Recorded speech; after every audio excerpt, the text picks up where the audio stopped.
Bedtime Stories made for you by Diggy and George. The Fox Without a Tail. One day, a fox was walking out, but suddenly it heard a loud snapping voice and felt a sharp pain on his tail. The fox looked behind him and saw his tail was caught in a trap. He struggled hard to free himself, but the tail was badly stuck in the trap. With all the force, he pulled himself, and finally it got free. The fox howled as it looked behind and saw his tail. It was still stuck in the trap. It was just left with a little stuck at the back. The fox started crying and was afraid to face everyone.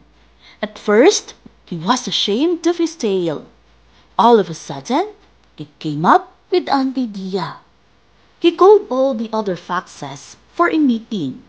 When they had assembled, the fox proposed that they should all cut off their tails. He pointed out how inconvenient a tail was when they were being pursued by dogs. How in the way they were when all they wanted to sit down and have a friendly conversation with someone. I cannot see any good use of a tail, it said.